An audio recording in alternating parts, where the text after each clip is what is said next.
Hello everybody, welcome to the show. I see so many of our regulars in the chat room right now. I'm going to start our Periscope. This is Torn Tuesday. But let's get Periscope going. You guys are always first to log in on Facebook and on the onering.net/live. So excited. We're live on Instagram as well. You see the remains of a snack. You guys, we're hobbits. We love snacking. Hold on. I'm starting Periscope. It's time for Torn Tuesday. Torn Tuesday. And we're going to go live. And I can hear myself. It's Torn Tuesday, everybody. Turn it off.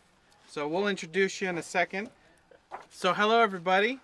Welcome to the show. We've got a special guest with us, but we're going to talk about all the news, and then we're going to bring on our special guest in a few minutes. All the news that's fit to print. Yeah, we've got so many people on Instagram. Hey, everybody, look. Aloha. I've got a green hat for St. Patrick's Day's coming up. Ian Fly High. So many wonderful people. Hey. How you doing, Ian Fly High? Yeah. So, I see Eruvandi in the chat room. I see Hannah Took in the chat room. Hello, Hannah Took. And there's Ellen Design. Hey, North Runner, Pete, the whole team. We have the most loyal audience. Do we not? Everybody's here. We have the most loyal audience. Well, I was trying to get, in this little box right here, I was trying to get pictures of Hela, Cate Blanchett, but I can't get it connected. But we can talk about. We have new publicity stills from Thor Ragnarok. We gotta talk about Cate Blanchett. What? Cate Blanchett is on my brain like usual. We gotta talk always. about Legends of Tomorrow, because we're gonna keep hyping that up until the, to say the least, season finale. I see Pixie Poet. She's a regular. Hey, Pixie Poet. She's a sweetheart. How you doing there? So many wonderful people. So do you like my leprechaun hat? I'm feeling the look of the Irish because we've got St. Patrick's Day coming up, and that's why I'm speaking with a Scottish accent. I got the Scottish accent confused. Quite confused with the Irish accent. A green hat on a green screen. I'm wearing a green hat on a green screen, so it's making my head float away into the map of Middle Earth. But isn't that funny? I try to do Irish, I come up with Scottish right away. Billy Connolly would just slap me silly right now for doing that. Anyways, hi guys. Hello everybody. Welcome to Torn Tuesday. That's Justin, I'm Clifford. We're your amiable hosts. And if you're watching on Instagram and you're only seeing a green screen, you can go to our Twitter or our Facebook or just go to theonering.net/live because we're following along there with the chat room and you can see our amazing set. Greetings from Brazil. We've got Brazilians in the house. We've got Maddie of Mordor. Nice. Sounds Irish to me. Hannah Took says, my stream isn't working. Well, everybody else is watching. Look, Hannah. We love you, Hannah. What's funny is that how many times in the last year have people told us, why do you guys still exist? Why do you keep doing a show when there's no new Tolkien? Oh, but that is such a fallacy. And to say there's no new Tolkien? This year is a huge year for Tolkien. It is. And last year was a huge year. Let's talk about if you're into books, movies, games, television, there's Tolkien for everybody. Let's talk about books. We'll start with the big news about the new publication of Beren and Luthien with new manuscripts that have been edited and revised by Christopher Tolkien, who is one of two surviving children of Professor Tolkien, who has managed to, give us more and more of an insight into Professor Tolkien's works that have been, buried in old boxes, and Christopher pulls them out of the dust. He can read the invisible, weird sketches of his father's scribbly handwriting, and Christopher deciphers all this chaos, brings it together, and we're so lucky to have the new Beren and Luthien coming out. Now, when you say new, what do you mean? I mean, Beren and Luthien was a chapter in the Silmarillion. What is this that it's coming out? There's a brief sketch of the story that is most familiar to people in the appendix at the back of The Return of the King. That's where you usually see the first bit about Beren and Luthien, because Aragorn, in the middle of conversation with Frodo, talks about it at some point in the story while they're on their way to Weathertop. Like I'm a little Irish. I got my Irish hat just for shits and giggles. It's so fun. Now, the real thing is, Hey, Francisco, how you doing, buddy? I'm doing all right. Welcome back. Yeah. Welcome to the show. Yeah, okay. You're not even going to do that. You're not even going to fist bump me? Hold on. Okay, he's doing something else. So here's what happens. Baron and Luthien is a very sketched out, brief. You got it. Brief, thank you. That's lovely. There's Francisco, the guy who is the nuts and bolts running Meltdown Comics that hosts us here every week for our Tuesday show. You find more details about Baron and Luthien in the Silmarillion, which was published posthumously after Professor Tolkien died. It still was not finished to the degree that Professor Tolkien wanted it finished. That brings us to where we are now. What could be said more about Baron and Luthien that hasn't already been said? You're asking. Oh my gosh, are you kidding me? It is the greatest and most tragic romance of all Tolkien stories. It is the most powerful, recognizable segment of the Silmarillion. Even for people who don't bother to read the Silmarillion, they read that one. That segment about the tale of Baron and Luthien. But this new book that's coming out now fixes the problem that we have had with all of us since 1977. When the Silmarillion was first published, it was, honestly, Christopher's best attempt to take his father's work and decipher what was impossible to read, sketches in the margins, things that are crossed out, rewritten by his father, crumbled pieces of manuscript that are stuck here and there, and he put it all together, and he found that this was the real, full version, the 110% version of Baron and Luthien, not an early brief sketch, not something that was half-assed and halfway done, but something that represents more of the real intention of the author, and it pieces all the elements together into the greater tragedies of the First Age, because there's nothing but tragedy waiting for you in the First Age of Middle-earth. Nothing but blood, guts, misery, horror. I'm sorry, the Silmarillion is an amazing book, but it's a real downer. It's no fluffy cotton candy parade, and there's no dancing penguins or an animated segment with Mary Poppins. It's not happening. The Silmarillion, as you know, is hardcore. So everyone knows that we get this new book coming out. I don't read. I don't like to read. Words are boring. Like a certain person sitting in the Oval Office?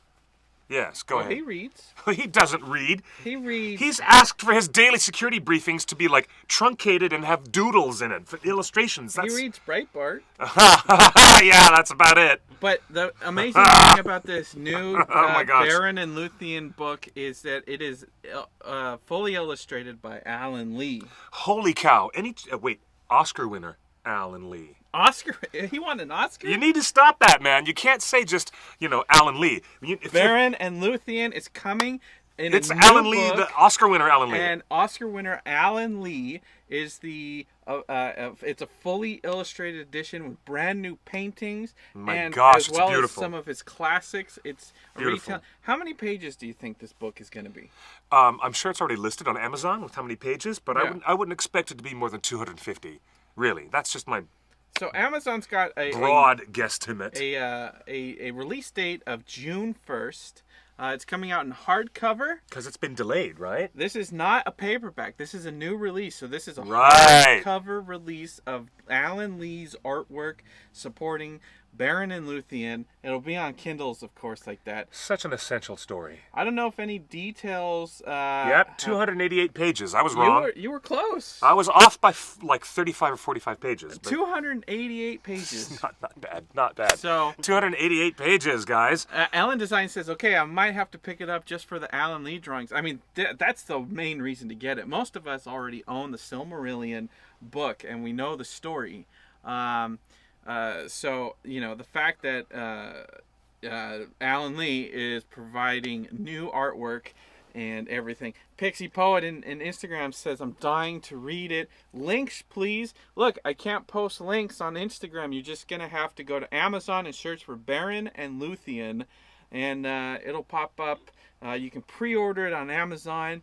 And I wish I had the affiliate link so you could support the OneRing.net when you order it. Here's the key stuff that it says on Amazon.com. It says, in this book, Christopher Tolkien has attempted to extract the story of Beren and Luthien. Keep in mind, he's digging through lots of old dusty boxes of manuscripts from 1910, back when his father first wrote the earliest versions of this, right after he had returned from the Battle of the Somme in France, where we're going to see young Jack Turner portray that in fictional recreation of Legends of Tomorrow. You're telling me Beren and Luthien is one of the first Middle-earth stories yes. that Tolkien wrote? Yes. That's why it's so significant to people and held so close. It's one of the earliest. No. The very first was a poem about Eärendil, our brightest star, as Cate Blanchett says. That was one of the very, very first stories. So was about Eärendil the mariner. So that was a poem. But right after that, Beren and Luthien. So the first story, the first full-fledged narrative story that Tolkien ever wrote is Beren and Luthien. And the final... But Beren and Luthien also existed in prose form as a poem.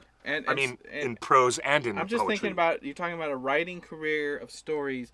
The first story of Middle-earth is Beren and Luthien, and one of the last that he put on his gravestone is Beren and Luthien. Yep. It's on his gravestone. That's why it's so important to him, and that's why it's so important this is the most important story that Tolkien wrote.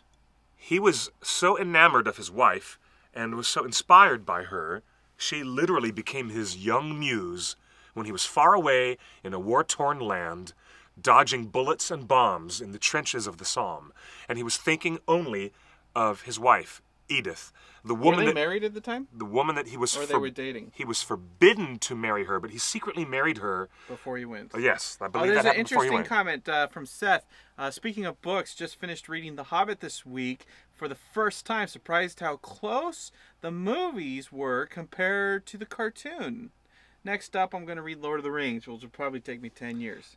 Interesting point of view. There's a lot of people that think that the Hobbit films went far afield from any comparison to the original stories, which was why there were so many complaints from the Tolkien fandom. All the ringers around the world were all piss and vinegar about the Hobbit not hewing so closely to the original book. I find it very interesting that this person has a contrasting opinion on that. But getting back to what Christopher Tolkien did, it says right here... And remember, our Skype is open, so you can Skype us right now. He says that there was changes to the Beren and Luthien story that kept happening while his father was developing it, and then it started to change again because he was writing other larger canvas stories in the first age of Middle-earth. The Oath of Fëanor, the destruction of the two trees, what happened with Thingol and Melian and their story, the fall of Gondolin, not to mention all the gods and goddesses and that huge pantheon. You know, the Silmarillion is like one of the most rich, satisfying places to get the real nuts and bolts of Tolkien's background mythology. But he kept rewriting Beren and Luthien, and so now Christopher Tolkien is attempting to bring it forward with what is called the impossible task that he must perform. It says, to show something of the process, first, Christopher Tolkien will give Beren and Luthien in its original form, and then after that, there will be passages in prose and in verse, so you can read all the strange forks in the road where Beren and Luthien kept changing.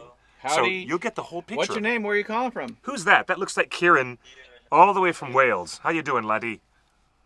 Hey guys, how you doing? Cool, that's great. A friend. He's calling on the telly.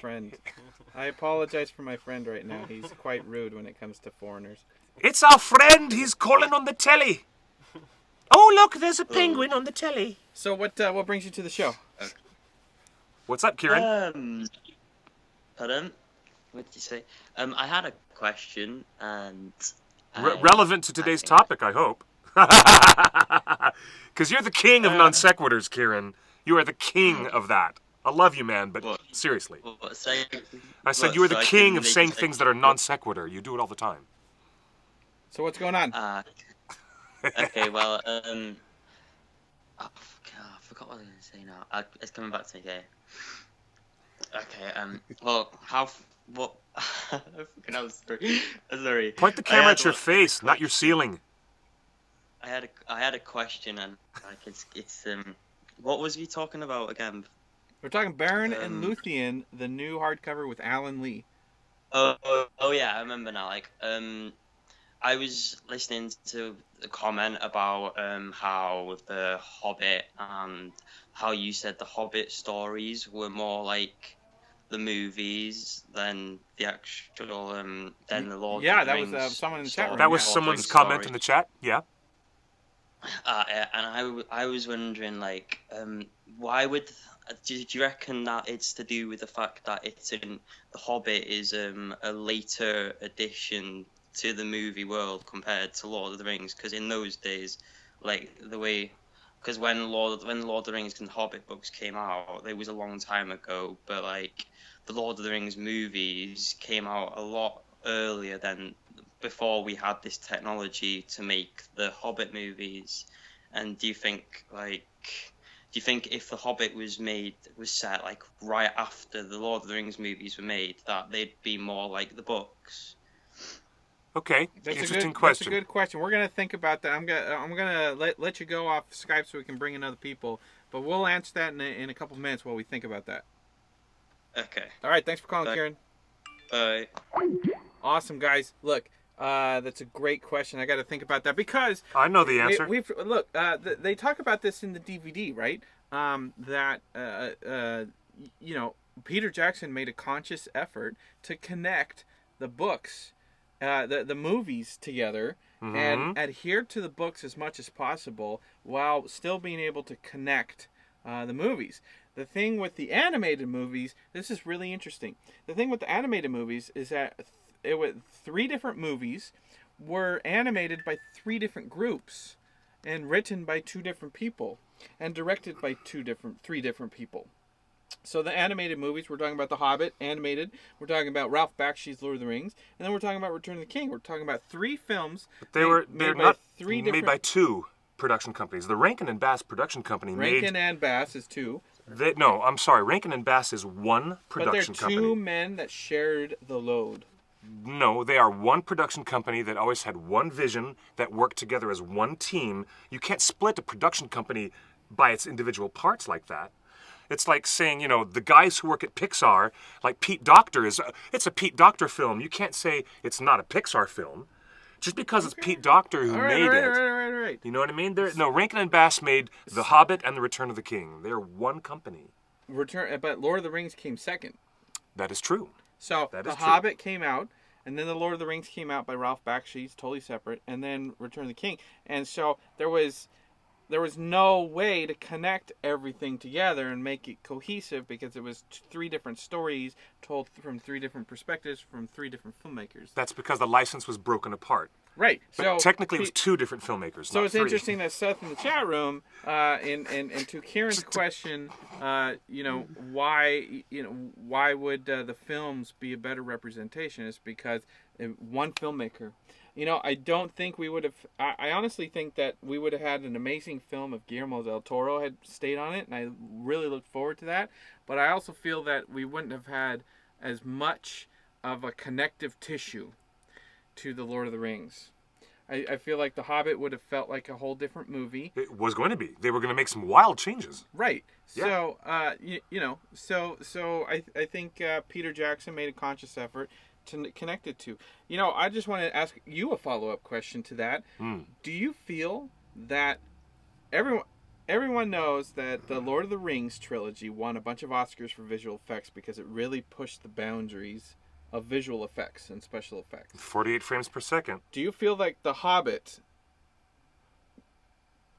uses better technology? No. Do you think we grew in the 15 years between Lord of the Rings and The Hobbit? Do you think Weta grew and got better and learned new skills, or do you think it was just more of the same? No. I think that's an unfortunate part of the question, Kieran. I don't think that the technology that was involved in making the Hobbit trilogy had anything to do with the difference in the storytelling or the quality. Not at all. And I think it would be an unfortunate piece of connective tissue that you'd make, because the Hobbit films could have been made right then in the year 2001, 2002, right after they finished The Lord of the Rings. They could have jumped immediately into that production using the technology they had then, and they still might have ended up with the same results. The screenwriters and the story that they made with their adaptation was significantly different from the book because they were expanding the story instead of contracting it. I've said this many times in the past because we've been doing this live stream show for years. I believe that the Hobbit is so different from the original book because instead of taking 1,200 pages and boiling it down into a succinct film, even you couldn't say succinct because they're 3 hours apiece, but the Hobbit movie became a problematic exercise from the screenwriter's point of view because they were extracting more stuff out of the appendices from that book over there and adding it into The Hobbit, this book over here. So what you get in the films is it ended up being the way it was because of the effort to expand 2 films over to 3. The studio had a lot of involvement in that process. If the studio had not been so much pressuring Peter, and if Peter didn't have all this other stuff going on with what we know are big production delays that made the Hobbit production suffer, I don't think we would have seen 3 films at all. So, no, I don't think the technology has anything to do with it, but it was the screenwriters themselves pushing to expand the Hobbit and add more from Appendix A, Appendix C, push it out some more. That made the whole thing become a whole bloated, as is often criticized against it, bloated, bigger mess. True. That's what a lot of people say. So that's just my opinion. And I've said this many times before, but my biggest criticism, which nobody has addressed yet in any of the fan edits, is that The Hobbit was written as a comedy. The original children's book was written as a comedy, I feel like. It was written as a children's book, for children's book, at a time when children's books were popular, like The Wizard of Oz had just been published. Yes. You know, children's books were popular at the time of publishing The Hobbit. So Peter Jackson wrote a funny script. No, not Peter. Fran and Philippa wrote a funny movie.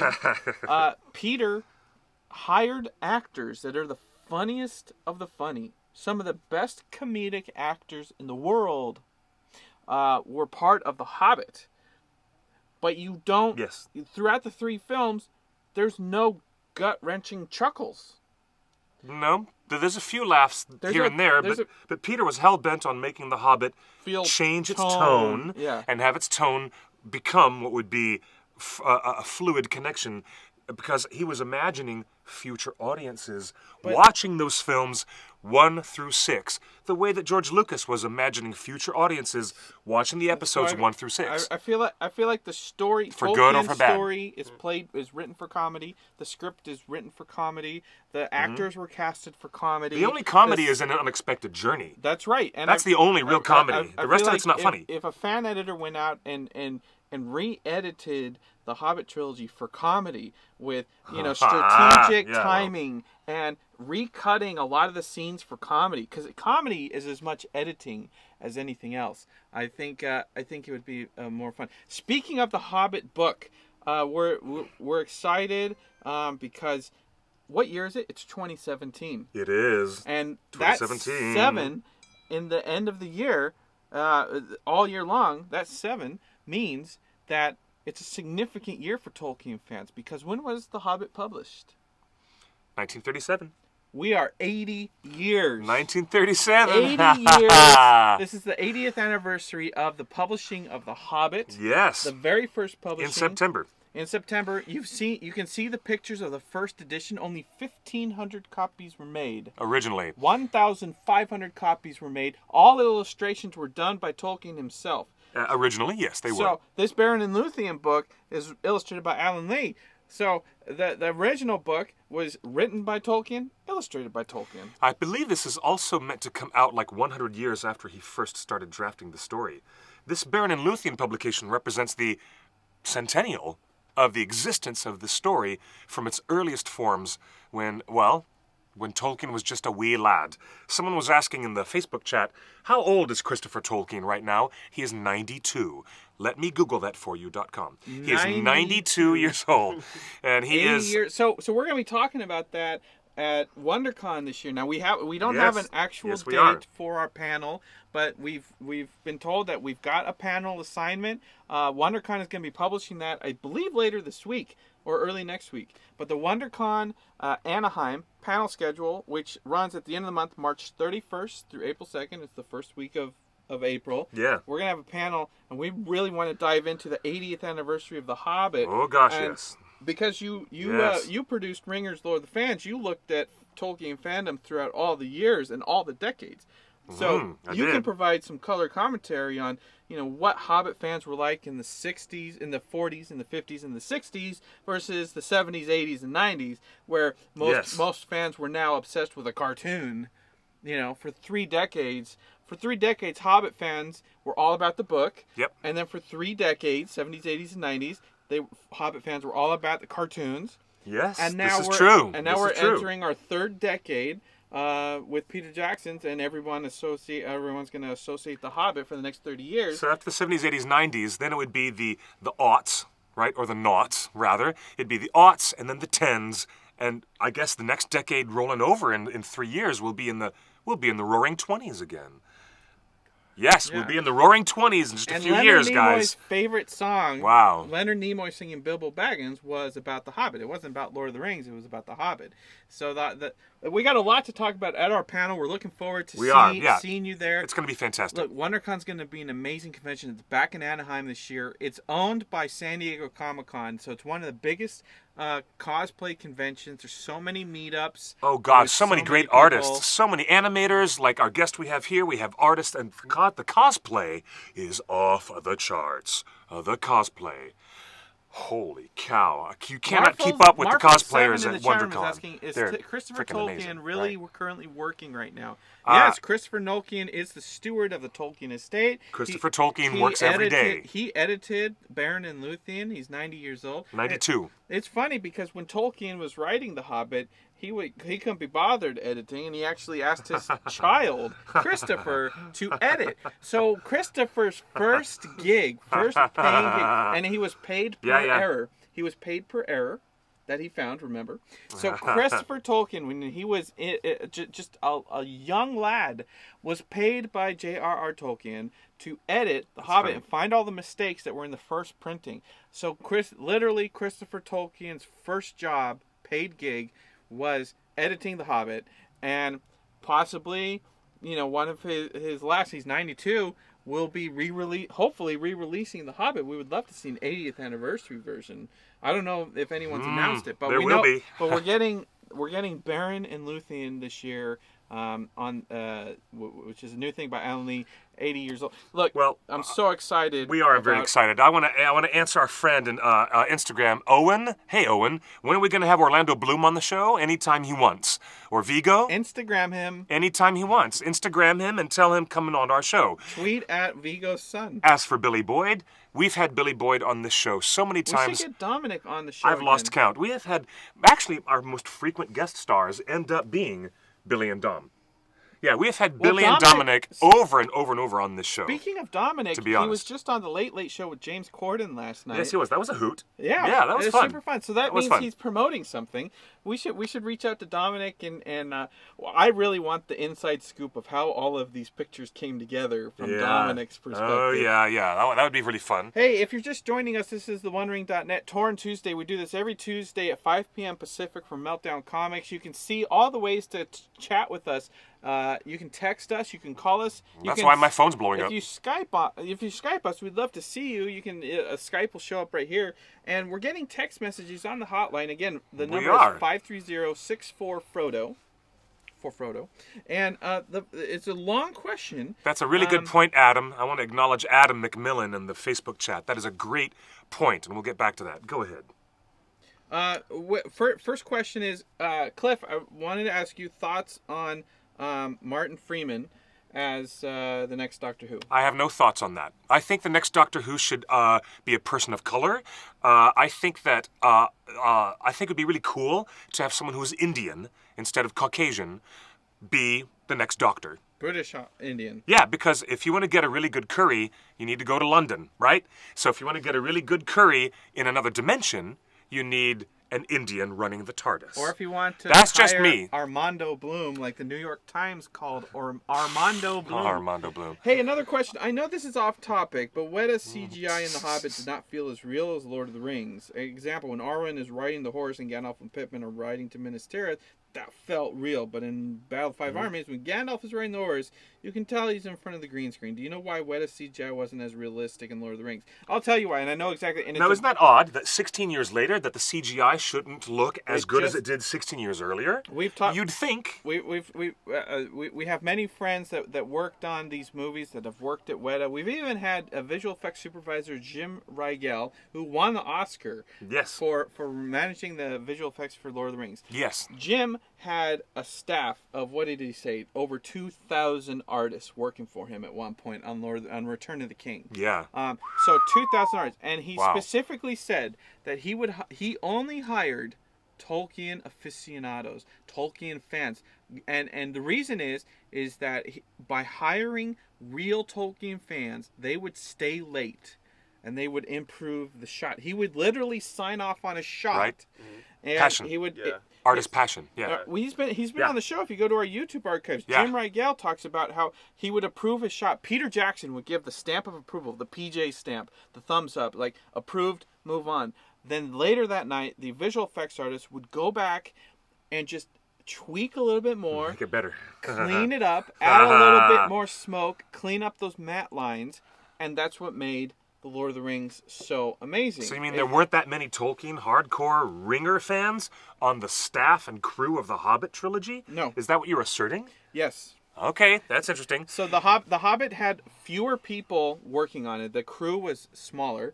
Weta And they had offshored- less time. They had less time. They had less time, so Yeah. it was a new crew. It was a smaller That crew. really They had screwed less things time, up. and they offshored a lot of work with new partnerships with China and India. Yep. If you look at the credits in any of the Hobbit movies, you'll see a lot of names that tell you where the visual effects were done. But I tell you, the one thing that makes the Lord of the Rings look real.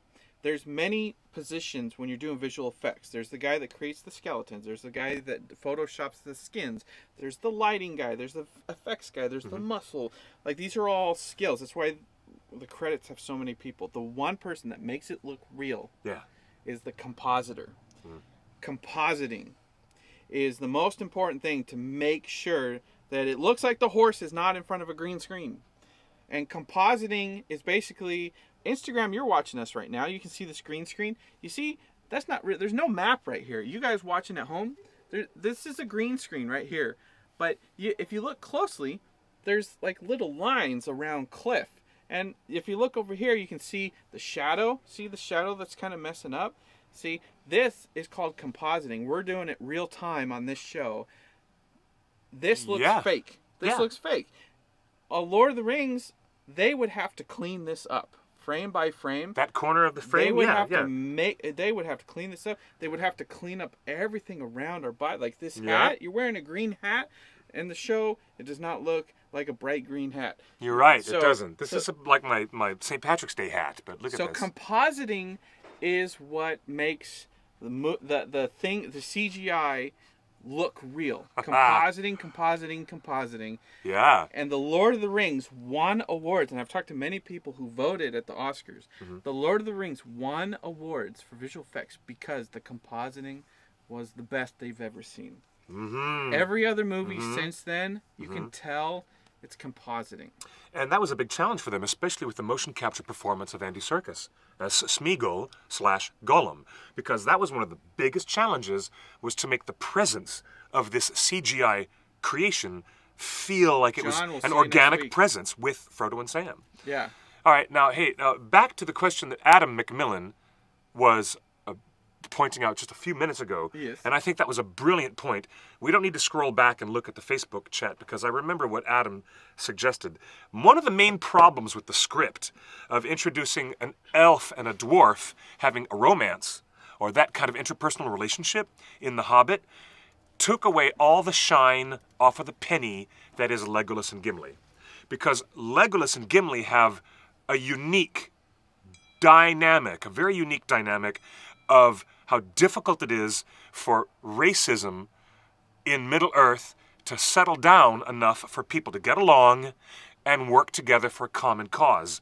There's serious, serious racism, ugly attitudes between the elves and the dwarves, and it is a very valid point that you're making, my friend. What are you talking about? Racism between elves and dwarves? Absolutely. That's does why that have to do that's why the anything? characters behave that way. Yeah, That's it's why it's a culture thing. That's why Gimli says never trust an elf. That's right. Well, don't you understand that the race of dwarves were accidentally created first when they should not have been by the gods themselves? They were put back to sleep in the Silmarillion so that the elves could be the righteous ones who get to come first, the firstborn children of Iluvatar.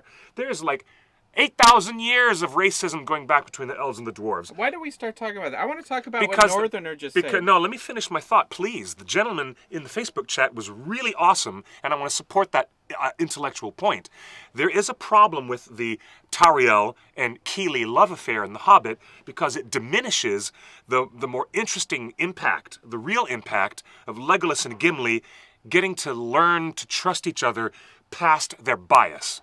They have cultural bias, racial bias against each other, and Legolas and Gimli have one of the most unique relationships in The Lord of the Rings, and it is quite interesting to say, I've never thought of this before, that the Tauriel-Keely dynamic really takes the wind out of the sails in a certain degree to what you see between dwarf and elf in the later trilogy. I appreciate that point. Go ahead. Northerner, I love your story. I want you to Skype in to us and just repeat that story live on the air because I think everybody should hear. But we need to talk about. Yeah, we need to talk about this. We need to talk about this. Is that Cate Blanchett? This is Hela. Holy cow! This is Cate Blanchett. Wow, I didn't recognize her. Your goddess that will rule. The goddess of the netherworld? Oh my gosh! She is Hela, the goddess of the netherworld. Wow. She does not look wow. like she looks like she's younger than Galadriel. She looks like Kate Beckinsale from I know. Underworld. She doesn't. See? She I know, me too. Amazing. This doesn't look like Kate. This looks like, well, the other Kate. Cate Blanchett looks like Kate Beckinsale. I saw just as many women on social media when we posted this pic freak out and fall in love with Cate Blanchett all over again. What I was not expecting this Cate Blanchett as Hela. This explains why Cate Blanchett was shopping here at Meltdown Comics a few months ago.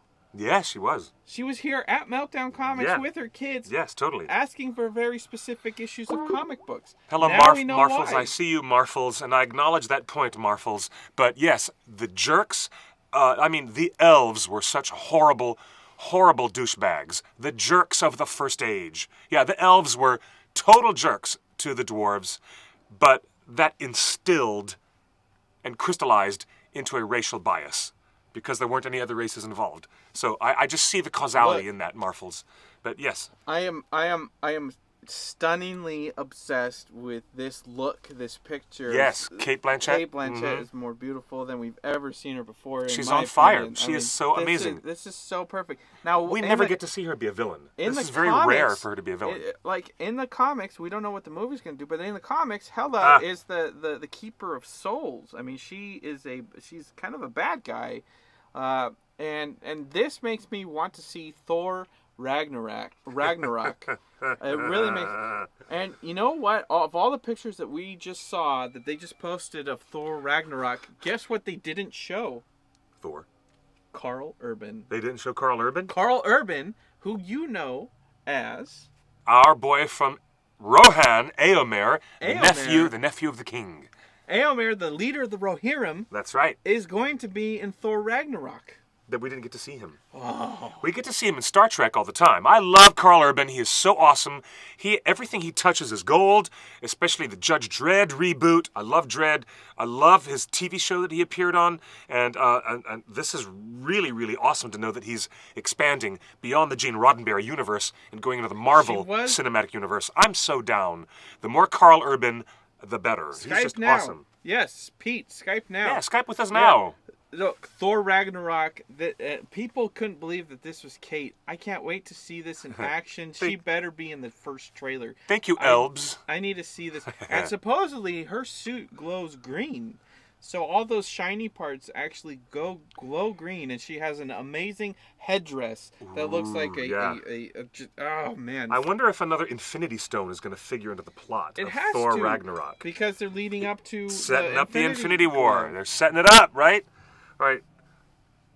Oh, you wouldn't say the Loft is gold? Okay, fair enough. You wouldn't say that Carl Urban in the Loft was gold. You're right. Maybe not. Maybe I should He was great in dial Pete's that back Dragon. a bit. But... Look, Carl Urban was great in Pete's Dragon, and I can't wait to see him. Hey, we're getting a Skype. Let's take a see who Skype it is. call right now, live. Hey, it's Northerner. Hey, it's Pete. Dude. Hey guys, One of my favorite. I'm cooking. You're cooking. dinner Let's now, see what you're try cooking. not to be noisy. Oh, what you cooking? Just chili from a mix. Nice. Yeah, but I think it's a crappy mix. So Is it so don't. Yeah. Yeah. chicken? Is that going to be Are you- chicken, beef, or pork? Well, it's beef. I should have got chicken, but I wasn't thinking. My dad makes some excellent venison chili. It's the best in Oh, yeah. Florida. It's fantastic. So it sounds like you're cooking chili because it might be cold where you are. Well, it's just below freezing. But we got a ton of slush today. We got like buried in slush. Oh, Yeah. We're well, supposed to get it- we're supposed to get a foot of snow, but it turned out to be slush, so it's really messy. because out it's there. 82 degrees over here and sunny. I'm sweating in here. It's so hot. And, Oh, yeah. And we're being told on the news that you're buried under 6 feet of snow. So you're telling me fake news? No, I think that's where Calasuri lives in Jersey. I think he's Jersey. I think he got Pennsylvania, buried yeah, under Allentown. snow. He's in Allentown area. Now, we've got another audience member. His name is Drew. Drew's a very talented photographer, and he's in Rhode Island. And he just says, look at this, 10 inches and growing. And there's the snowblower trying to get rid of that stuff. Nice. Amazing. Totally 10 inches of snow and getting worse. Well, we don't want to take you too long from your cooking, but I wanted you to call in, and I loved your comment, and it scrolled too fast. Oh, we just lost him. Come on back, Pete. Come on back, Pete. Look, I'm back on the air. really excited for Hela. I'm really excited for Thor Ragnarok. Like I like the first two movies were kind of like I only watched them once and I never watched them again. The Thor movies have kind of been let's face it, throwaway. I don't remember who any of the bad guys were in any of the Thor movies. Throwaway? Right. No. Yeah. I'm all about it. I'm all about, like, Heimdall being played by, one of my favorite actors in the world, Idris Elba, and anything with Natalie Portman, I'm so there. I don't just remember. love She's it. not in this movie. Natalie Portman is not in this one? No. Whoa. She's being written off as a breakup in Whoa. off screen. Because I love Jane. I love Dr. Jane. She's awesome, right? Yeah. She's awesome in V for Vendetta. She's awesome in Black Swan. I love me some Natalie Portman. 70 says she's got 20 inches of snow all day. Here we go. Come on back, Pete. Throwaway? No. I'm all about it. I'm all I about hear us. being played by, one of my favorite actors in the world, Pete. Idris Elba, and anything with Natalie Portman. You guys I'm hear so us? there. I just love it. Not in this movie. Natalie Portman is not in this one. No. Ooh. We're almost there. Is Oh he yeah, wearing- sorry, my phone died. Thanks, Apple. Yeah. Are you wearing a Han Solo t-shirt? No, this is from Firefly. This is Captain Nathan. What's his name from Firefly? Captain. I can't think of it. There's Firefly posters in the background of Logan. Yeah, I saw that. Yeah. You How can amazing look at was the that store and- Deadpool Yeah. thing? The Deadpool thing on Logan was amazing. Anyway, I wanted you to call in because you had a comment that was so amazing, and it scrolled up too quickly. I wanted everybody to hear it. Go ahead and tell us that story. Well, my dad, he passed about a year and a half ago, but he loved The Hobbit. Well, for one thing, Mom read The Hobbit when she was pregnant with me, so that explains a lot. Yeah. But Dad read the trilogy many times. He read the Silmarillion. He read The Hobbit. He read some of the History of Middle Earth books. And we went to the theater to watch all Lord of the Rings movies. The Hobbit we had to watch at home because he was too old by that time. How old was he then? Well, 90, probably 90. Well, he was born in 1917. Wow. Do the math. So he was 90. I think or 89 when the first Hobbit came out. Yeah. Yeah. But, so I made sure I got the extended discs, and so I could watch it with him. In fact, I put a video up. I tagged the One Ring on Instagram of him watching the first two movies. Sitting in an easy chair with Martin Freeman on a TV show. Oh, that's great. Yeah, I saw that. So he I just remember watching the scene in Goblin Town when Gandalf and the dwarves are being chased by the goblins, and they get on the piece of boardwalk and it breaks and they go flying into the abyss, and he starts laughing like he was watching Bugs Bunny or something. Yeah. You know? There's a lot of comedy in An Unexpected Journey. That's where it all is packed in. The other two movies don't have it. No, it was a totally different tone. Yeah. Movie. Remember, he originally had said that he was going to make it. The Hobbit was going to be lighter. When they were getting the project together, the Hobbit was going to be a lighter in tone. But I guess he changed that. You know. Do you think if he had carried over some of those comedic elements from the first movie, do you think the Battle of the Five Armies would have been better if we had seen some comedy between all these races, like racing at each other? Like, I just think it'd be funny to have the orcs and the goblins and the men and the dwarves and the elves, and just comedy on the battlefield. I don't know, Justin, because in the book he started light and then did serious. So I think I never thought of that before, but I think he did this. Jackson did the same in the movies. It started out light in tone, and then by the end, people getting killed. So I think whether he did it consciously or not, he followed the book, the tone of the book. If I was to say that Battle of the Five Armies was the best of the Hobbit movies because he had the most time to work on it. The first two were rushed, but switched over from Del Toro and all the other stuff that was going on. Right. And he put more care. I thought he put more care into the Battle of the Five Armies than to the other two movies. So I thought it was a much better movie, much more satisfying to watch from a fan point of view. Yep. I just think I was ready to laugh out loud with the Iron Dwarves and Billy Connolly coming out and just ridiculing the stupid elves. Like, I wanted some more belly laughs. They could have done that, yeah. And they did do some comedy in the extended stuff with the dwarf, with what's his name? With William getting his hatchet out of his forehead. Yes. Yeah. That was good. Well, this is an amazing story, and I just love to hear that, people say, Christopher Tolkien, 92 years old, isn't he, like, in a crib by now? But the reality is like, no, he should be working, he should be writing, he should be editing. It keeps you alive. To Tolkien, it keeps your mind going, and it's great to hear that even your dad in his 90s was appreciating everything that was being done on the film. Yeah. And he read, voraciously up until, the last month or so. And we went fishing. We used to go fishing a couple times a week up until, like about a month or two before he passed. So you should be active. You shouldn't sit around, looking at TV. Absolutely. That's great advice. Wisdom. That's great wisdom. Yes. Yeah, my friend. Us old guys know some stuff, Yeah, sure enough. Sure enough, we do. But I also want to point out one of the best comedy bits in all of the Hobbit films actually happens with that troll who's got the stone chevron on his head and he just rams the wall down and expires. There's always, there's your belly. That was probably your one belly laugh in the film when you were in theaters at that one time, right, Justin? Yeah. But there's, the extended, it's good because one of our chatters, Ryan in the chat room, is pointing out that the extended edition of Battle of the Five Armies, just like you said, Pete, has some more comedy bits thrown in there. Quite a few more. Yeah. Well, I appreciate you calling in and telling everybody that story. That's a wonderful memory of your dad. It is. Thanks, Clifford. Yeah. All right, we'll talk to you soon. It's good to see you, buddy. Happy St. Patrick's Day. Thanks so much. Same to you, Clifford on Broadway. Right, Clifford of Broadway. All right. Don't go thinking you can get away with it, Fergus, because we know where you live. Okay. Maybe I'll pull it back next month and sing When Hobbit Eyes Are Smiling. Okay. Yes. All right, we'll do it. Bring your guitar, man. We'll talk to you soon. We'll do. Cheers. Back to the children. Cheers. I think one of my favorite comedy bits is when Alfred gets destroyed by the catapult right into that troll's mouth in the extended version. That is another one of my favorite comedy bits. He didn't die in the movie. It's gruesome, but it's funny. That was the biggest, besides not killing the dragon at the end of the second movie, the biggest issue with of the movie theatrical was version. that Alfred never died in the theatrical. In the theatrical version, they messed that up a lot. They really added it more back in. Well, we have actually covered a lot of ground, but there's also more to talk about. There's War. Shadow of War. That's what I meant to say. Shadow of War. I meant to say War of Shadows, but I was going to say the sequel to Shadow of Mordor. We have a special guest who's a video game animator and art designer here. We're going to talk to the folks about new Tolkien. Not only is there the new Cate Blanchett, coming out in the Thor movie. Not only do we get to see Carl Urban in the upcoming films. We get to see Adam Brown in the upcoming Pirates film.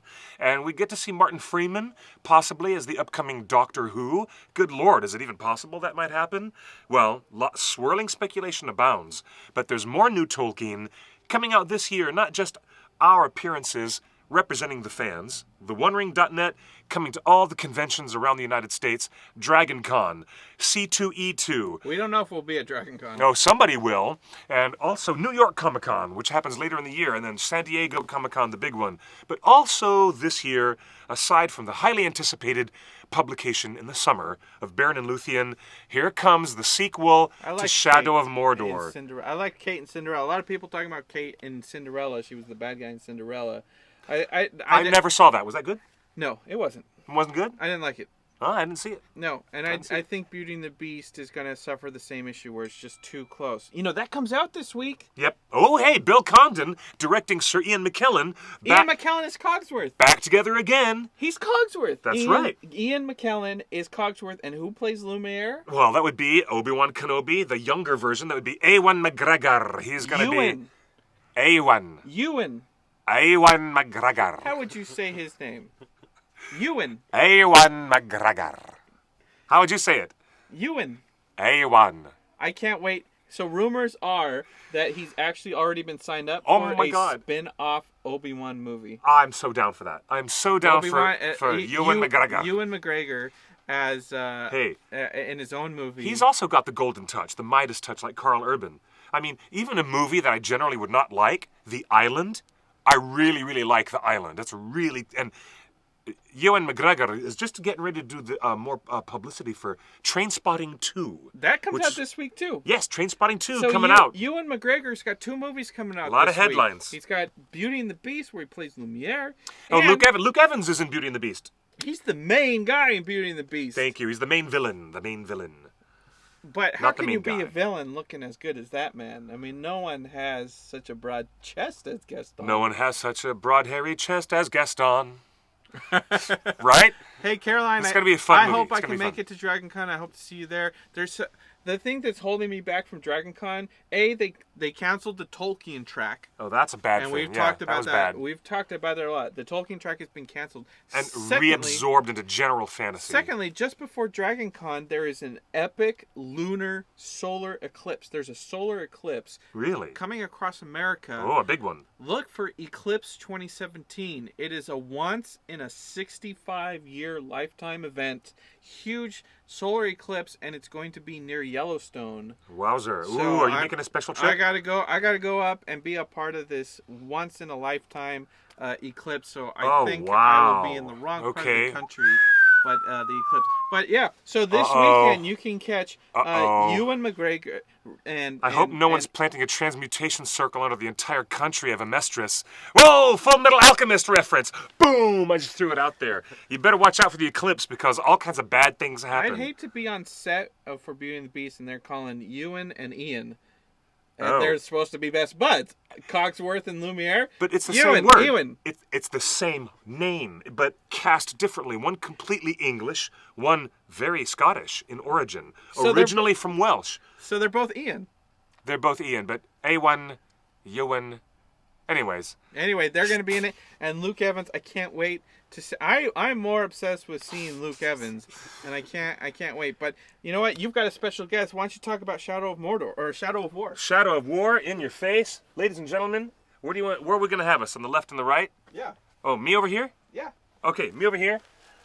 And introducing our special guest on the show. I'm just gonna scooch over. Yeah, you're gonna scooch right over here. Right here.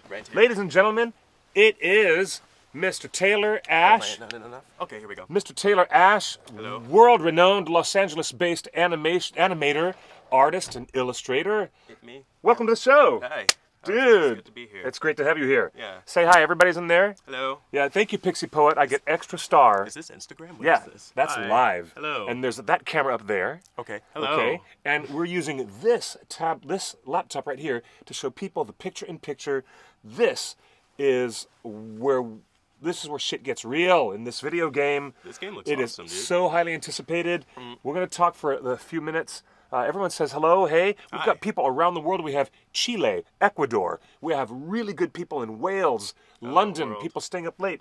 And all of our friends across the 48 states and beyond. Hello, South America. Hello, Portugal. Brazil. Brazil.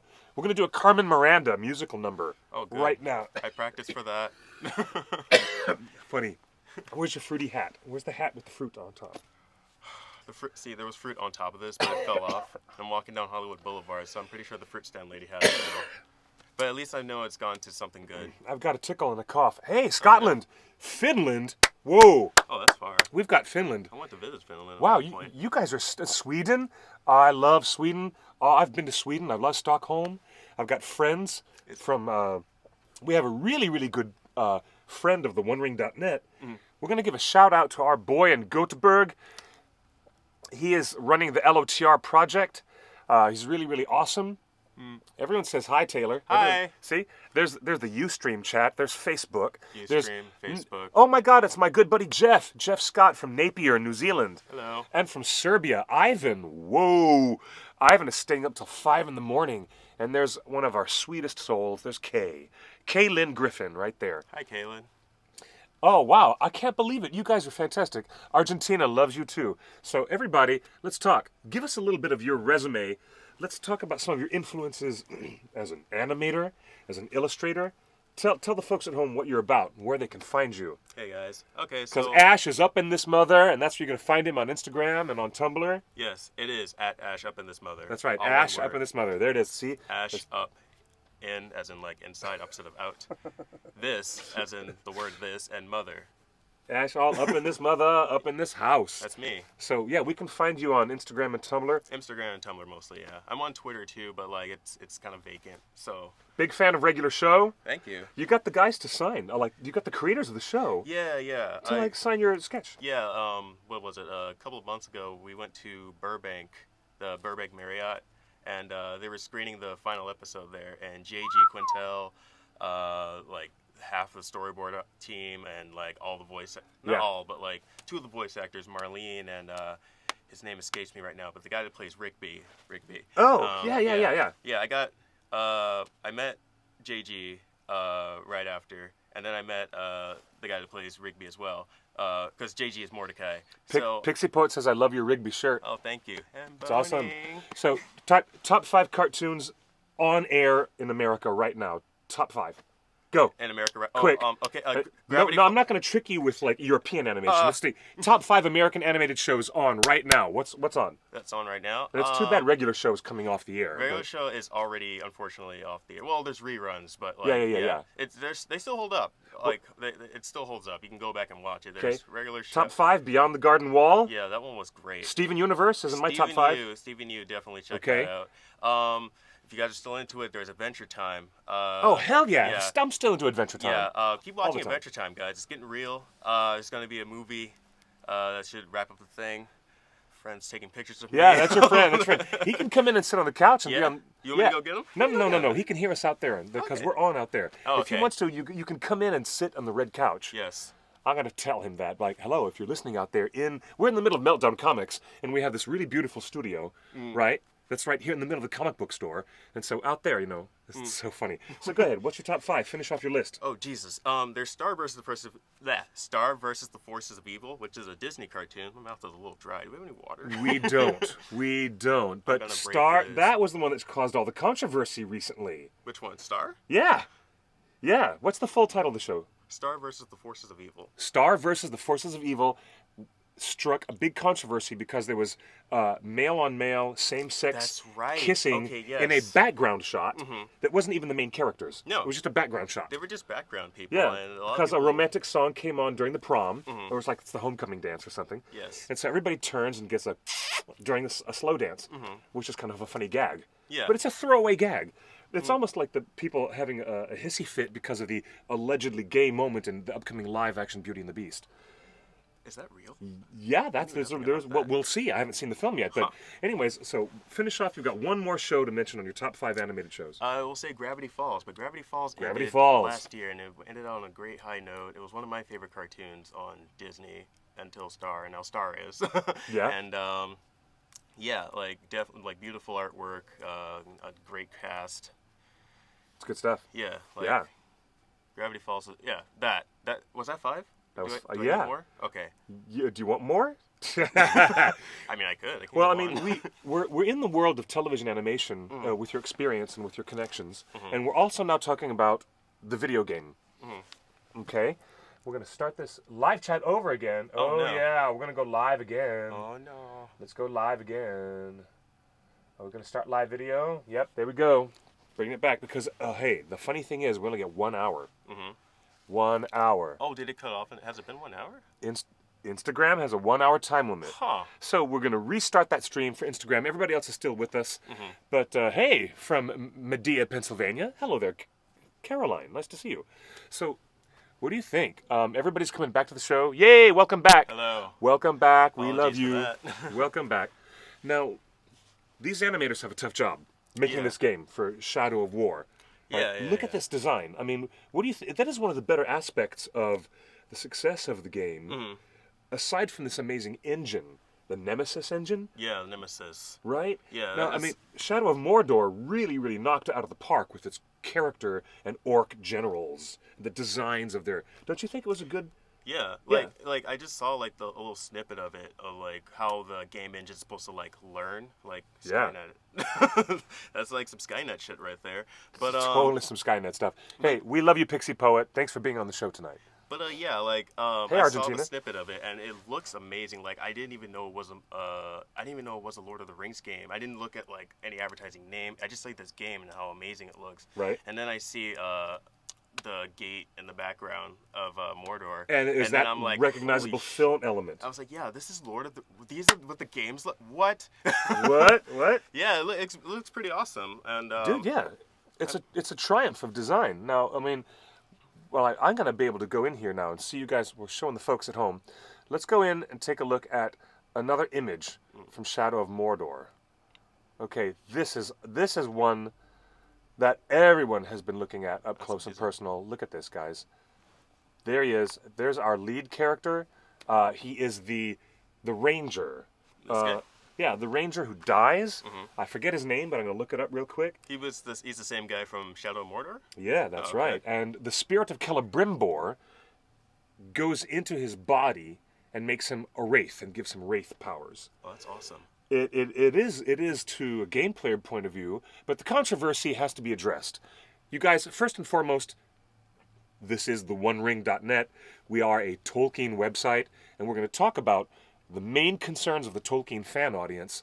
Hello from Bosnia. It's so good to have you on the show. But hi Jacob.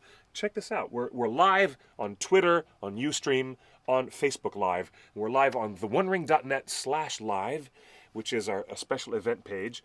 We're joined by artist, animation illustrator, and all-around great Hollywood fellow friend. That's me. This is Taylor Ash, excuse me. Yeah. Mr. Taylor Ash is here to share some concept art ideas, and he's got experience with designing characters.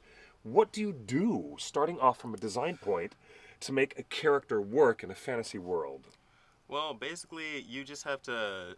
One thing to do is just, first write the character, right, and then just write. So the all writers have to give the designer that support. Yeah. Well, Okay. Well, here's the thing. Like, if it's just a standalone person, they would write the character themselves. If it was like a co-op thing, I would assume the writers would, give them a general idea, and then they would go ahead and Yeah. design based off what they were given. Yeah. Then it becomes this whole back and forth between writer and artist until everything is finalized, and that's Right. why things take forever to come out. But that's totally fine. It's good to make it as crisp as possible. Yeah? Crisp. I know a lot of illustrators, like Brian Froud, the famous fantasy illustrator who made the creatures in the Dark Crystal for Jim Henson, and all the goblins and fairies and creatures in Labyrinth with David Bowie and Jennifer Connelly. Yes. Brian Froud famously says that he always starts his designs with the eyes. It's the first element in the line drawing. He'll always start with the eyes. He doesn't start with symmetry or form.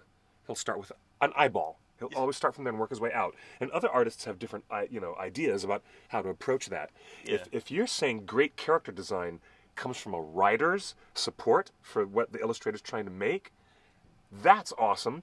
Because with J.R.R. Tolkien, you've got the best support in the world. You've got the best writer who ever existed. giving you the most perfect descriptions of the natural world. And it's amazing. That's a great place to start. Yeah, those Yeah. books, the Lord of the Rings and Hobbit books, I've noticed that it's he describes everything. Like he describes like the weather, like a branch on a tree, and like Yeah. I just find like Yeah. he's very Yeah. descriptive and still has like this great narrative going on. It doesn't sidetrack too much, you know. Indeed. Here's another screenshot. Jesus. Middle Earth: Shadow of War. We're taking another look. This is from The Verge. And on their website, they have a gameplay walkthrough. Ooh, that's going to be interesting. But let's take a closer look at this. Let's zoom in on this and let the folks at home see this. Oh. See this? Yeah. Yeah, wow.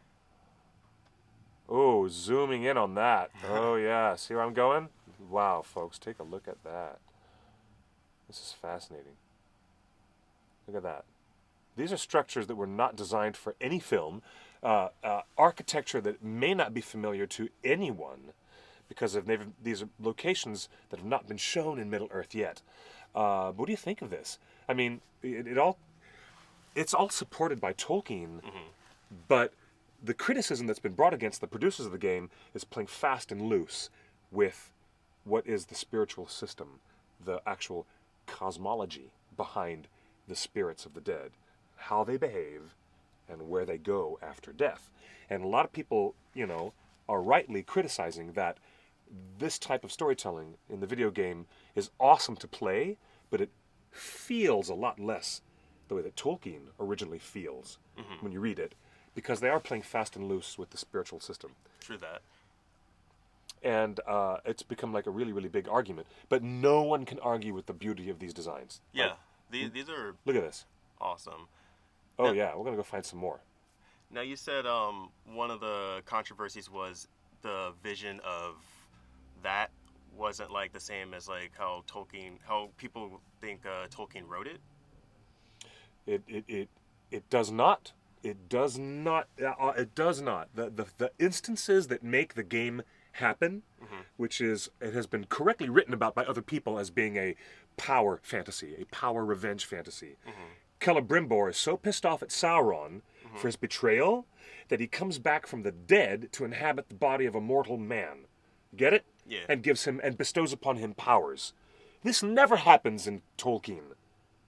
The spirit of an elf who dies, such as a great elf lord like Celebrimbor, who originally crafted all the magic rings in the Second Age. Right. This is where we got the 3 rings for the elves and the 7 for the dwarves and the 9 for men. They were all made by Celebrimbor and his ring makers under the guidance of Sauron. Right?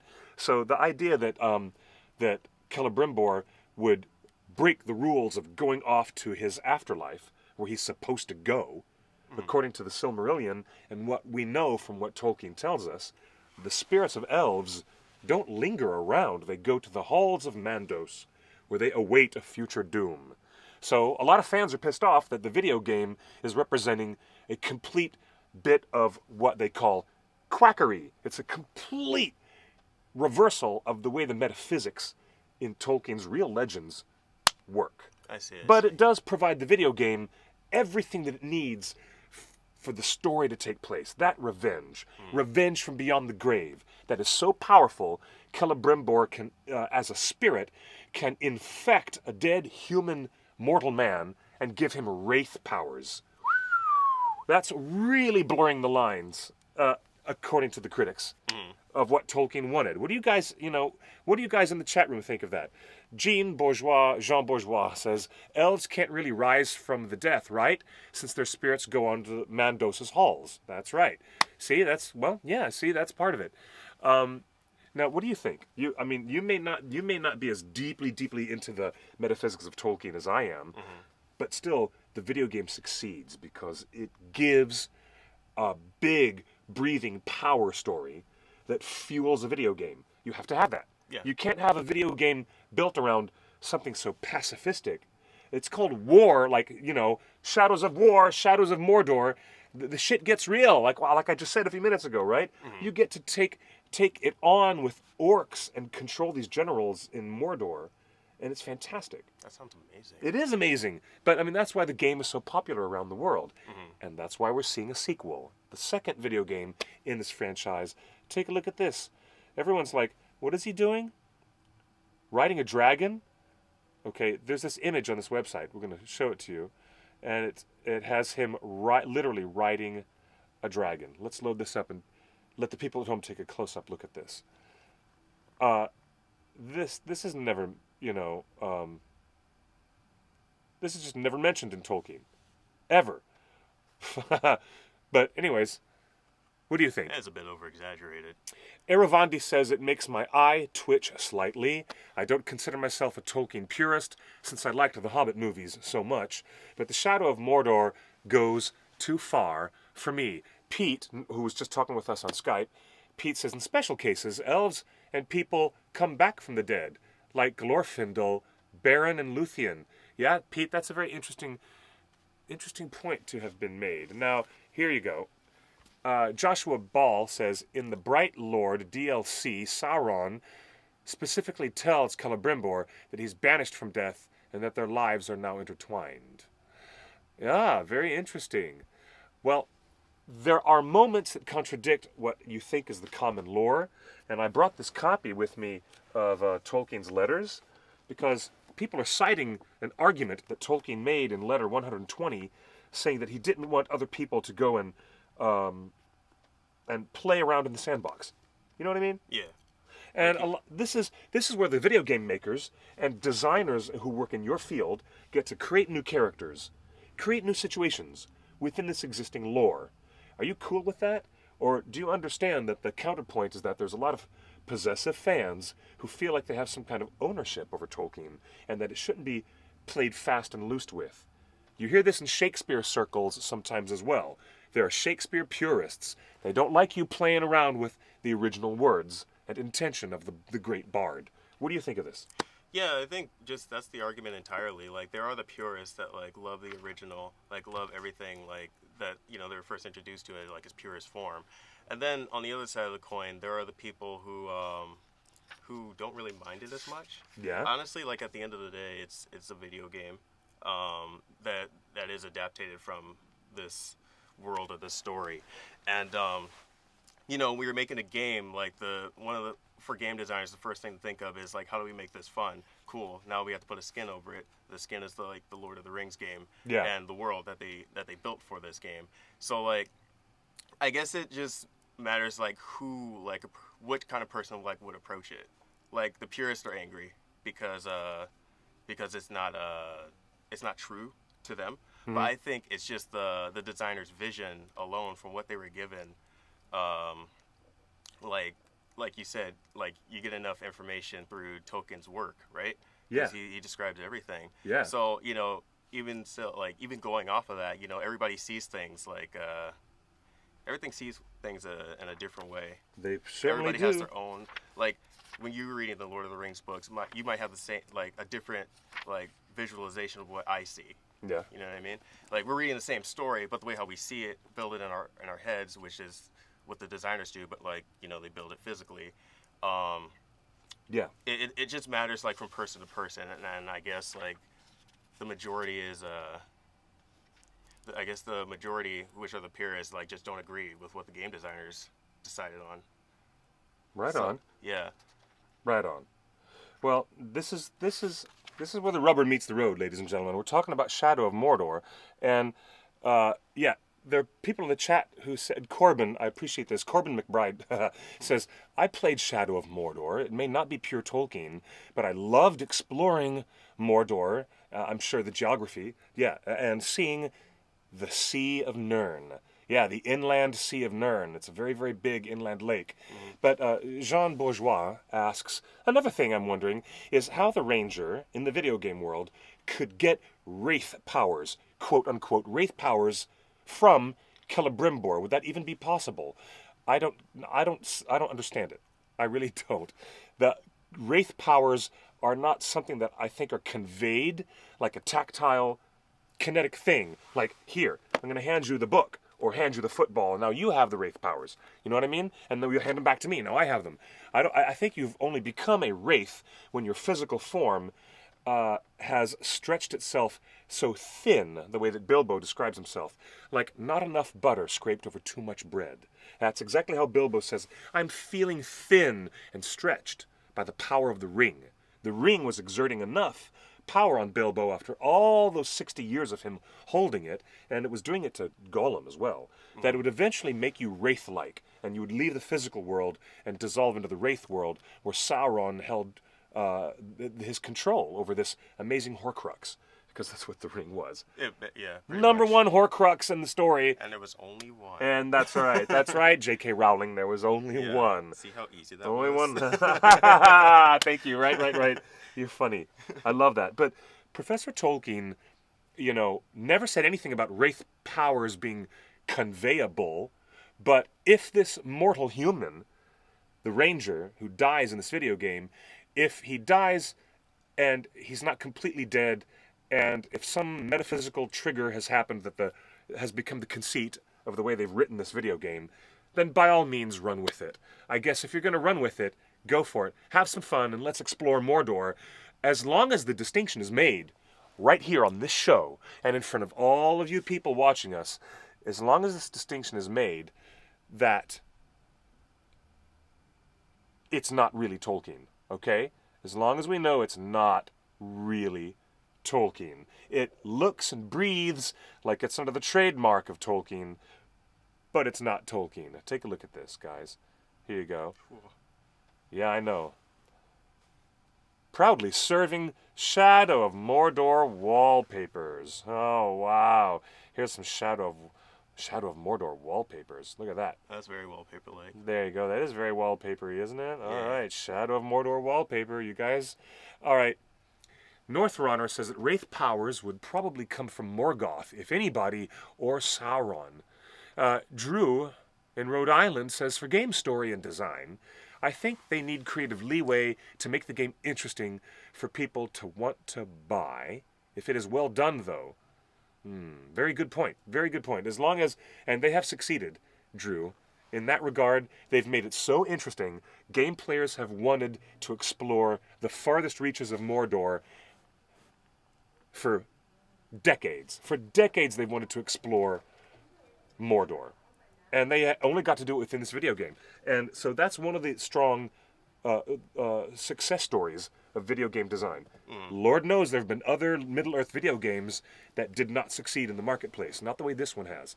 Joshua Ball in Facebook Live says that Tolkien's work and his world is set in stone. Games following the books and movies have already been done a dime a dozen. Tolkien's work is what started my love of reading, and seeing his work used like this in Shadow of Mordor, Shadow of War, doesn't make me angry, but happy. Now there you go. That's a supportive fan. That's a fan who doesn't mind that they're making this translation happen in their own way. Like Drew, it's supporting Drew in the other chat. Yeah, and one thing is like, like I said earlier, like everybody perceives things the way how they perceive it, like especially coming from books. This game alone shouldn't change like everybody's like how they themselves view it. Like it shouldn't like be the thing to just like replace what they already like are familiar with. So like yeah, like the just like how the purists are like a little iffy about it because it doesn't match what they see. It shouldn't change what they originally saw to begin with just because it's is it a bestseller? It's not out yet, is it? No, oh no, it's about to come out. The people are like drooling. People are salivating. Right. You know, because the previous game did really well. Yeah, it sure did, and that's why we're talking about it right now. So, do you think this needs to be a controversy? No. What do you think? Honestly, no. Really? I don't really. Go on. I'm serious. Go on. Yeah, because I don't. Go on. Look, if it is controversy, because I'm going to read something from Tolkien himself that will actually probably settle this once and for all. But go ahead. I want to hear your thoughts on this. Okay. Well, honestly, I don't think it's gonna be around for that long. The controversy itself, I think it's all gonna blow over. Because, you think? Yeah. That's just my honest opinion. Well, I'll tell you what. Professor Tolkien commented on his ideas behind the whole effort. And he spoke in a letter to a young lady named Naomi Mitchison, who had been a big fan. She was a fangirl, one of the earliest fangirls. And in 1954, Naomi Mitchison was waiting, and way before anybody dreamed of Steve Jobs and the internet, and thank you Al Gore for inventing the interwebs, but you know, and the Corps of Engineers and everybody else. But let me just say, before that, there was just letter writing, right? Pencil on paper. Remember those days when you could physically use the muscles in your fingers to create words out of a pen, right on the surface of paper?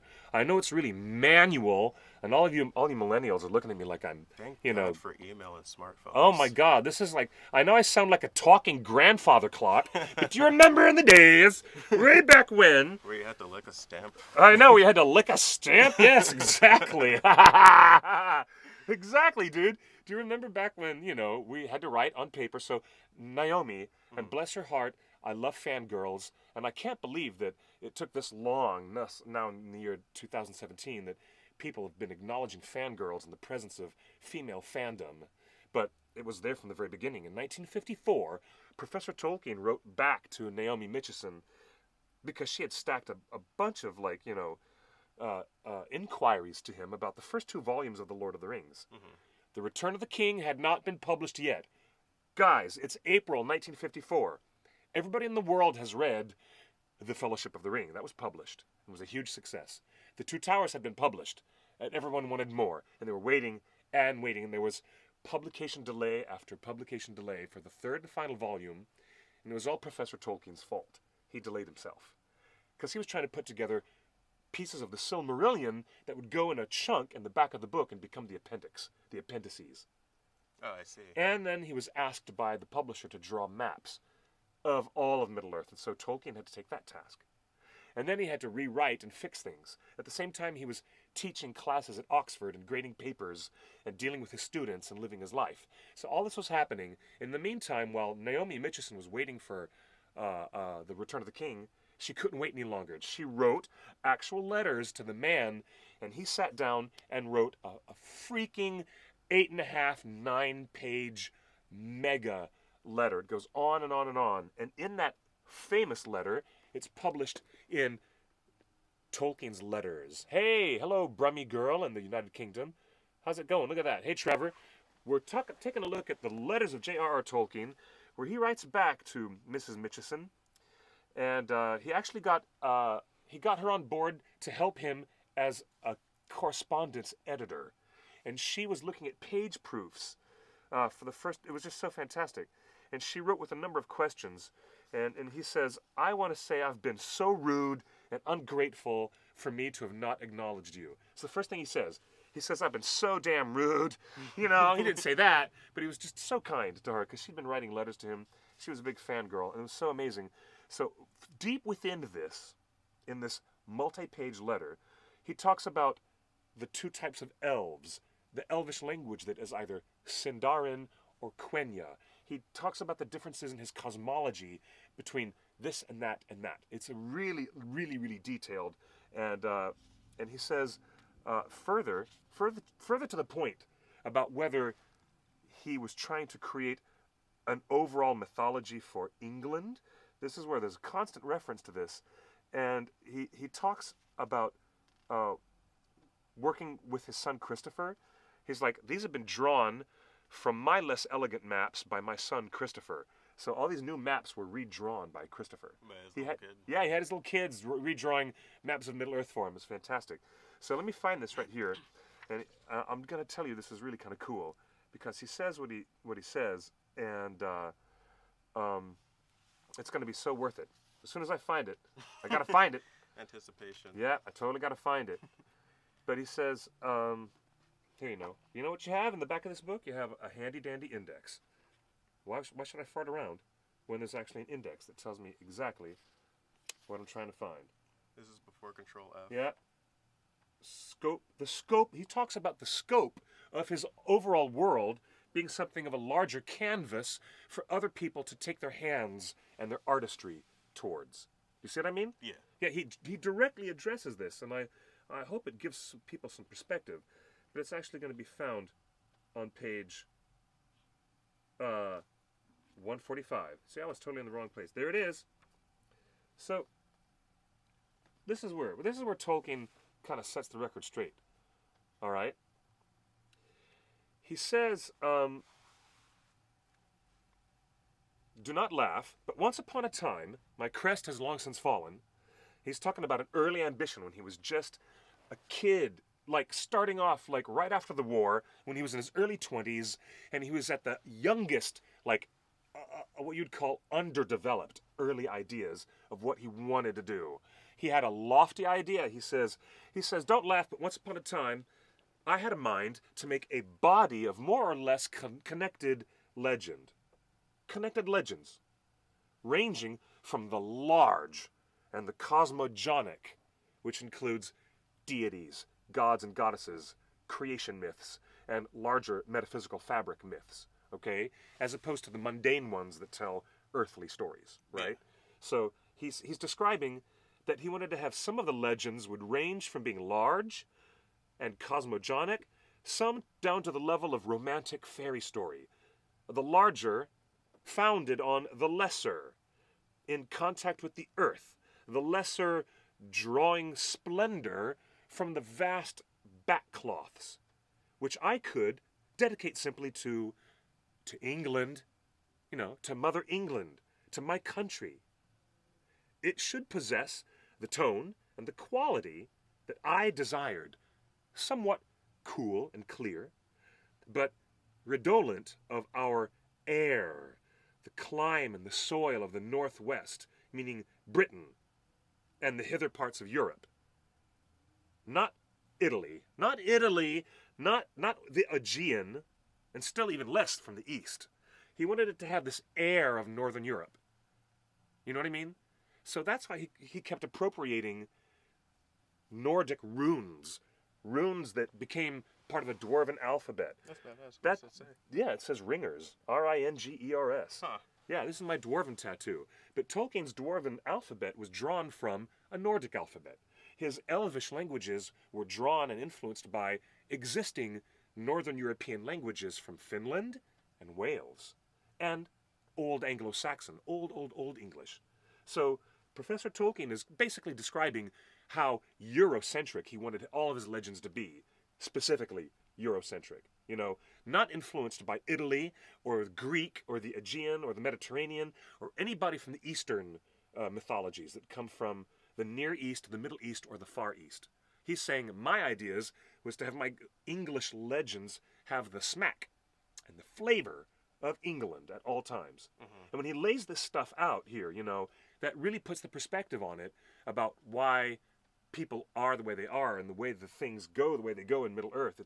And he says, while possessing, if I could achieve it, the fair, elusive beauty that some call Celtic, though it is rarely found in genuine ancient Celtic things, it should be high, purged of the gross, which means no sexuality, no sex, no nudity, and no descriptions of the gross, like bodily fluids or other mundane things that other authors write about. Blood and spit and sputum and Grossness. things like Just that. Gross stuff. things. So it just went to purged of the gross. That's why the Lord of the Rings doesn't have any of that. There's no F words. There's no abrasive language. There's no sex. And there's no poo. There's no pee. There's no discussion of how much time does it take to build a campsite and then someone going wandering off and find a latrine out in the woods. Tolkien doesn't bother with any of that. It's really so clear the way he lays this out. And he says it should be high, purged of the gross, and fit for more of the adult mind. A land long steeped in poetry. I would draw some of the great tales in fullness and leave many only placed in the scheme or sketched. This is literally where he says that I personally would draw some of the great tales in fullness. That became the Lord of the Rings, the Hobbit, and the tales that are within the Silmarillion. He draws those tales out in full, but he admits here that in the other fabric he leaves things only sketched. And here's why. and leave many only placed in the scheme and sketched, the cycles should be linked to a majestic whole, and yet leave scope for other minds and hands, wielding paint and music and drama. Yes. That was his original idea. That he could have a scheme of legend so big that there was enough of a scope for video game artists like these guys who are designing Shadow of War to go in and use their paint and their words and their hands to craft other legends within the larger schematic of it.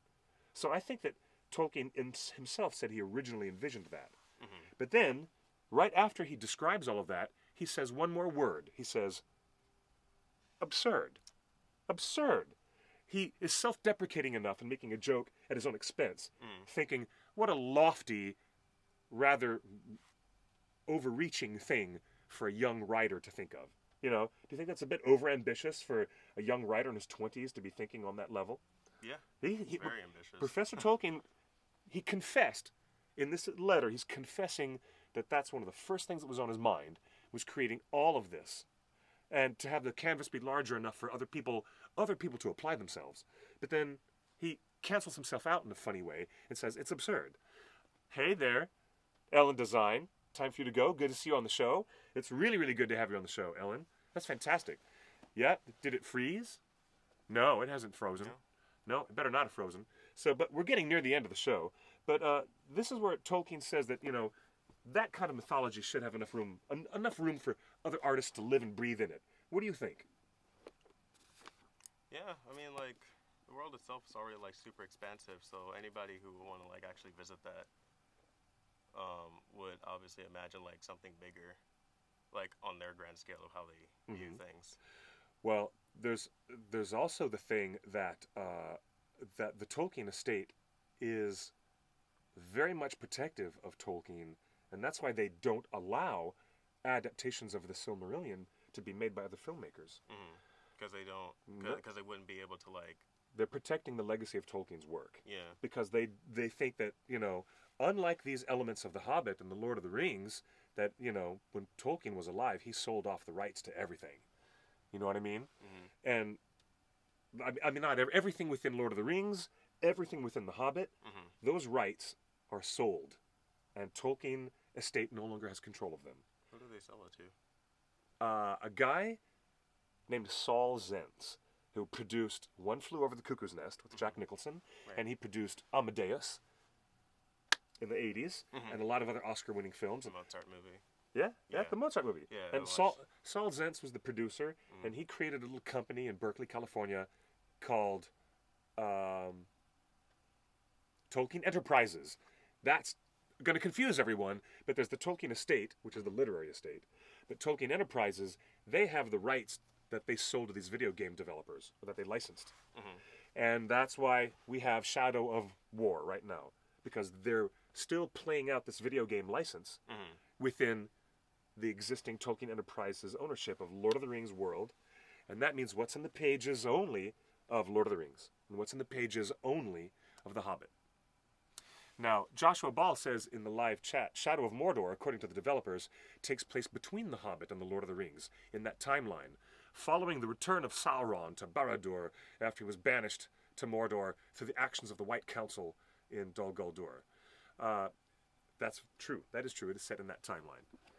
Now, Jean Bourgeois also says in the live chat, the letter to Naomi is on page 173, Cliff, if you haven't found it yet. Looked it up in my own copy of the book.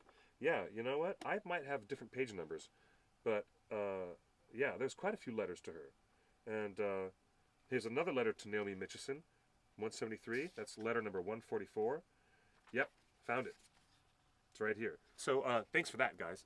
It looks like the show is going to be coming to a close sometime very soon, right? Because at 6:30 we're over, right? And I see that we're still live. Yeah. We're getting ready to cancel to close the show down. But before we close, we're going to say goodnight to our entire beautiful audience that's out there. I think it's pretty clear that, you know, if you create a fantasy world and if you allow people to live and breathe within it, that's only going to allow it to get bigger, to last longer over the years. create more of an expansive universe. Don't you think? Yeah. Don't you think that's a good thing, ultimately? Yeah. Right? Yeah, it happened to Star Wars.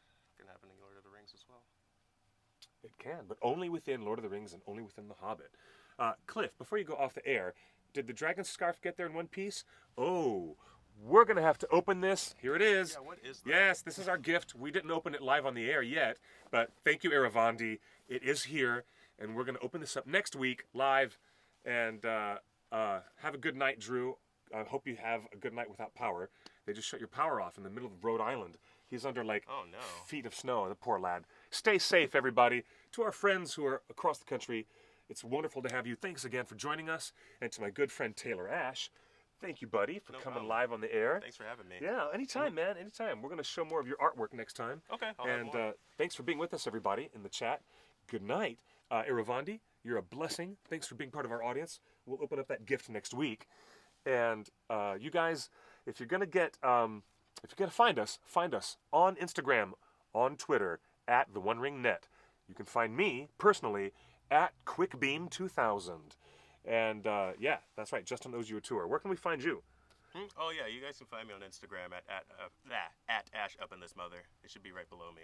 Ash Up in This Mother. Thanks for joining us on Torn Tuesday. It's been a crazy-ass show. And, oh my gosh, thank you for being here. You know, if it's good enough for Tolkien, if he believed as a 19-year-old kid that his world was big enough for other people to play in the sandbox, then I think that's a lesson to a lot of creators out there that you don't need to hold on to your intellectual property so closely like that.